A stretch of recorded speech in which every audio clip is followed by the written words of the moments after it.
Bapak dan Ibu yang dikasihi Tuhan, kita akan merenungkan firman Tuhan dan sebelumnya kita berdoa. Kami rindu Tuhan bersabda bagi kami karena kami memahami bahwa firman-Mu mengubahkan hidup kami menjadi lebih baik.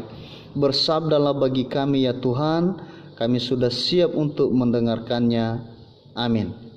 Bapak dan Ibu, saya mengajak kita untuk membaca dari Amsal pasal 27 ayat 3 yang bunyinya demikian. Batu adalah berat dan pasir pun ada beratnya, tetapi lebih berat dari kedua-duanya adalah sakit hati terhadap orang bodoh.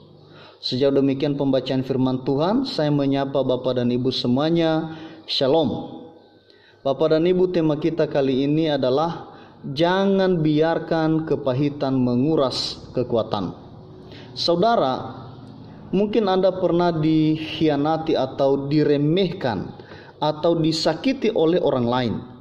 Saya percaya saudara pasti merasakan sakit hati, marah, bahkan dendam, ingin membalas. Lalu berharap saudara puas dan rasa sakit hati Anda akan terbayarkan setelah Anda mampu membalas semua kejahatan yang dilakukan oleh orang lain. Namun saya ingin beritahu bahwa itu adalah sikap yang sangat salah. Itu justru akan menjadi seperti racun yang sangat pahit di dalam tubuh kita. Sakit hati, amarah, dan dendam, itulah kepahitan itu. Bila rasa itu dipelihara, maka bukan hanya mengganggu kebahagiaan dan pikiran kita, tetapi juga mencekik jiwa kita. Dan itu akan membuat kita tak dapat bernafas secara lega, tak dapat bernafas secara spiritual. Kepahitan hanya akan membebani dan melemahkan jiwa kita. Ya, batu adalah berat dan pasir pun ada beratnya, tetapi lebih berat dari kedua-duanya adalah sakit hati terhadap orang bodoh. Sakit hati terhadap orang bodoh, sakit hati terhadap orang yang melakukan kejahatan bagi kita, itu lebih berat lagi dari segala-galanya Bapak dan Ibu. Memilih untuk menyimpan kepahitan itu ibarat memilih untuk membawa sebuah beban besar kemanapun kita pergi sepanjang waktu. Itu beban yang tak ada gunanya sebenarnya, tetapi kita memilih untuk memikulnya. Mungkin ada di antara kita yang berpikir bahwa kita bisa membalas orang yang menyakiti kita dengan mengingat-ingat apa yang telah terjadi. Lalu kita marah dan berpikir bahwa dengan tetap marah orang tersebut akan menjadi sengsara.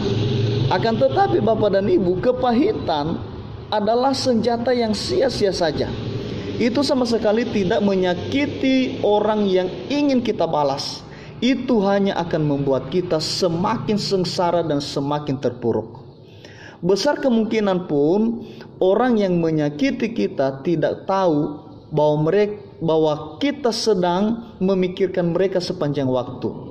Kepahitan itu bagaikan meminum racun dan berharap itu membunuh orang yang menyakiti kita. Tapi kenyataannya orang itu ada di luar sana, mungkin sedang santai, sedang makan malam yang enak, dan mungkin sedang menikmati hidup mereka. Bahkan mungkin mereka tidak memikirkan kita sedikit pun.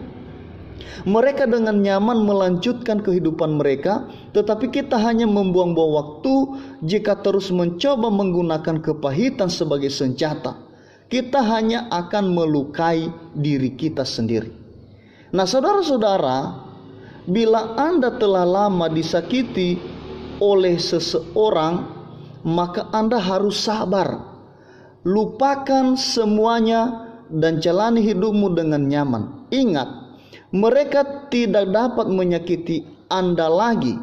Maka satu-satunya cara supaya Anda tidak tersakiti oleh mereka yaitu bila Anda memilih untuk tidak menyimpan rasa sakit Anda dan memilih untuk tidak mengingat-ingat itu terus-menerus di dalam pikiran Anda.